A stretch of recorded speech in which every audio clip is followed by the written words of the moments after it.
1970 to 1977, Eddie the Fat Man Jackson and Courtney the Field Marshal Brown operated the biggest drug trafficking ring in Detroit's history. So I just bought what I thought you could handle, because I didn't think you was $1 million is what I'm playing with.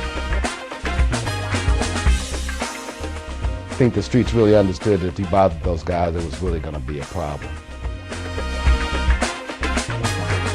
Back during that time, you understand, it was the biggest thing happening in the city of Detroit. All right.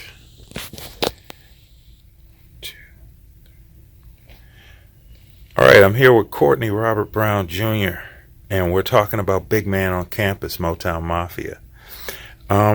First question I have is roughly what time period was this? This is roughly the 1984 through 1988 time period. So in the book Motown Mafia, in the documentary Motown Mafia, the storyline ends in the late 70s with my father and Eddie Jackson going away to the federal penitentiary. So those familiar with the story know that they both were released. They went away separately, 76 and 77. They're released on parole, and Eddie gets out in 83. My old man gets out in 84. I graduated from high school in 1983, so this is the events right after I'm going away to college. The old man is just getting settled back in. They're getting their thing going, getting back on. So when you initially first started college, when did you know you were going to get into this lifestyle? Well, I didn't, because now I graduated in 83. My pops doesn't come home from the Fed joint until spring 84. So my freshman year of college, like my whole high school career, my father was away in the federal penitentiary, so including my freshman year of college. So when Pops comes home in 84, I'm not thinking anything about it. And I'm away at school, so he's back, and he had already got some things popping while he was still locked up. But I was up on campus, and so I'm not really thinking of it. And then that first summer, the summer of 84, when he's home, I know what he's doing. I'm picking up the phone, people are calling for him, but I'm still pretty much detached, even though me and my friends had already started to do some side entrepreneurship, hustling on the side already, but that was unbeknownst to him.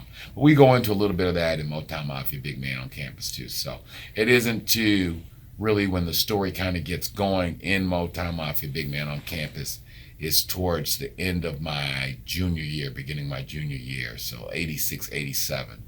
And that's at the point where it was kind of time to punch the clock. Okay. And I think you mentioned you were responsible for some of the elite of the Motown techno scene. Oh yeah, and we tie into some of that in the project, and hopefully guys will get really be able to unpack that thing. So it was a couple big things that would later come on to affect Detroit and the world.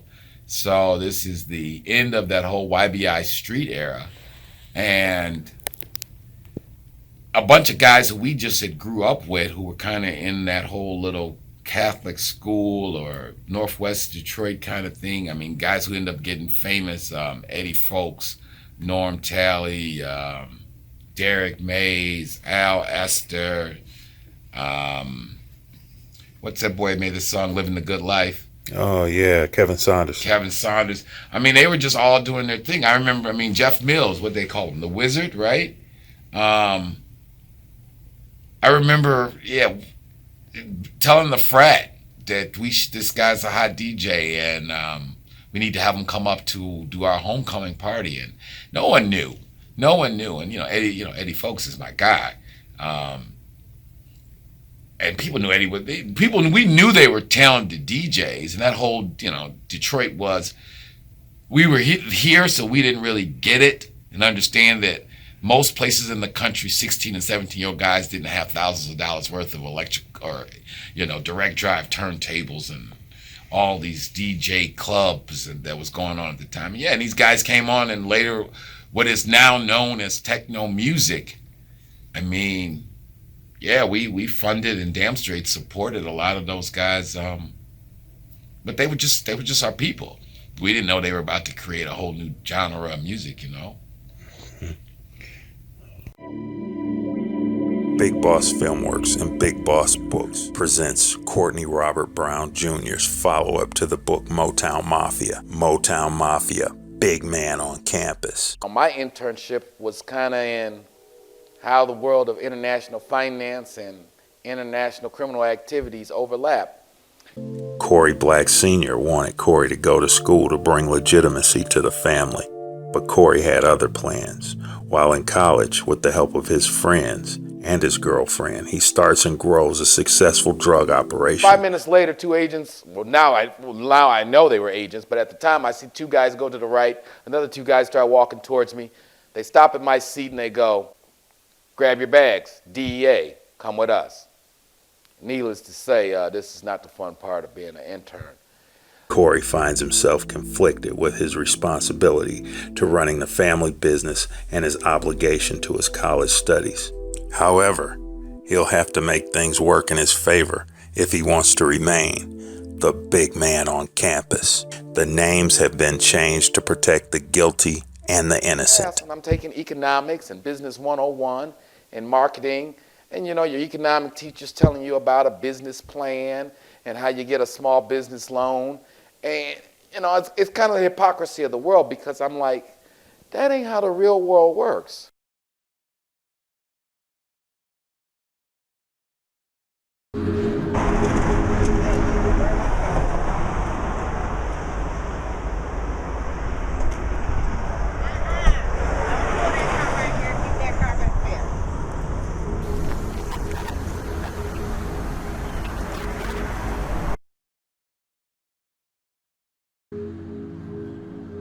When you go through the neighborhood, do you ever ask yourself why you see so few black-owned businesses? I think we have gotten away from it to a certain extent. But I know, based on the way I was raised, we need to start coming back to that place. Giving them the resources that they need in order to make change. We do a lot of community advocacy. We go clean up the houses and the streets if need be. We just want to be a group that people can rely on, can count on, who can support the city. I always wanted to be an entrepreneur, you know. I always wanted my own business, and I always was looking for different ideas and things to do. People know these stories. You know black men who own businesses. You know black men who take care of their families. You know black men who go to work every day and do their fair share to build their communities.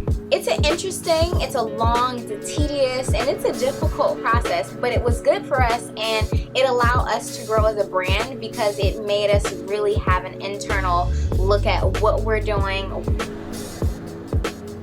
So we came here to talk about, you know, getting your mind right so you can get your money right.